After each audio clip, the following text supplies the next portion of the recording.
From JBS Studios in Greater New York, this is the JBS News Update with Tisha Bader.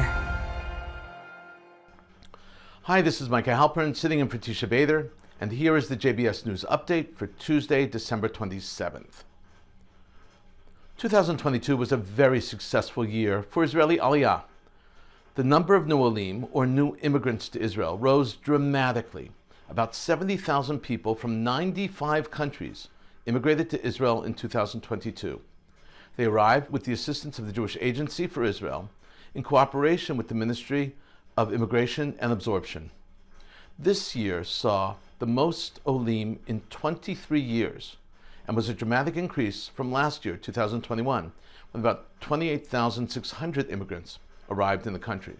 According to the data from the Jewish Agency, for the period of January 1st to December 1st, 2022, it shows that 37,364 Olim arrived from Russia, 14,680 from Ukraine, 3,500 from North America, with the assistance, of course, of Nefesh B'Nefesh, 2,049 from France, 1,993 from Belarus, 1,498 from Ethiopia as part of Operation Tzur Yisrael, 985 from Argentina, 526 from Great Britain, 426 from South Africa, and 356 from Brazil.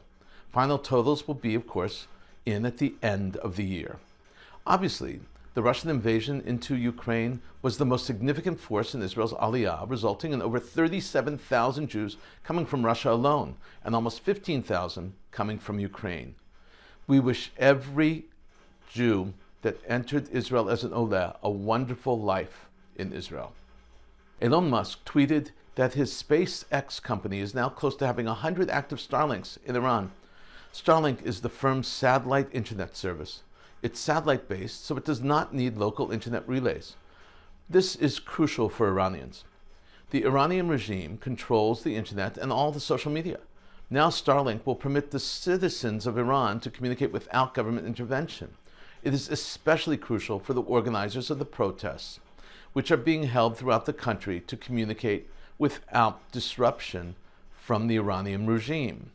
The announcement comes 3 months after Musk tweeted his intent to activate this service to assist the protesters. In September, the entrepreneurial billionaire Elon Musk said that he would activate Starlink in Iran as part of a US-backed effort, quote, to advance internet freedom and the free flow of information, unquote, to Iranians. The satellite-based broadband service could help Iranians circumvent the government's restrictions on accessing the internet and social media platforms. This may be the single most important step in helping Iranian youth organize in their effort to topple the Islamic regime. The Israeli Philharmonic was invited to perform in the UAE, in Abu Dhabi.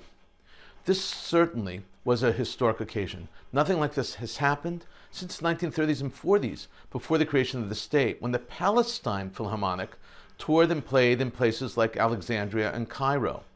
Shani Lavi, the 34-year-old musical director of the Israeli Philharmonic, who was filling the gigantic shoes of Zubin Mehta, who held that position for 50 years, said of this event, "The Israeli-Arab conflict has been going on for 100 years, with no solution at the moment. Our performance in an Arab country is perhaps a small step on the way to what we all wish for, peace. It may be a small step, but it is certainly heartwarming.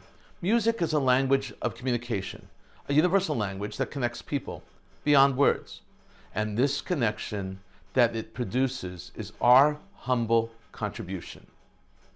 The front rows of the auditorium were filled with VIPs wearing their formal white jalabiyas and black abayas. This was definitely a sought-after invitation. And now we'll look at tonight's programming for Tuesday, December 27th, 2022 on JBS. At 7, Eric Goldman speaks with director Yair Qedar about his film, The Latest Chapter of Aleph Bet Yehoshua. At 7:30, Jewish and Muslim stand-up comedians perform side by side in a No Politics, No Laughs night of humor held in honor of Sharaka, a global interfaith organization that works with the Arab world and Israel to foster peace and promote dialogue.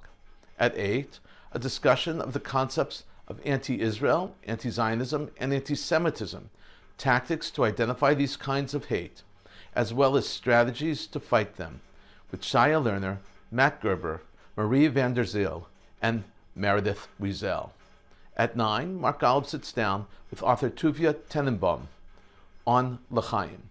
At 10, Dr. Ruth Westheimer, Professor Atina Grossman, and author Robert Beachy review the German Jewish contribution to understanding human sexuality. And coming up next, it's Good Week Israel.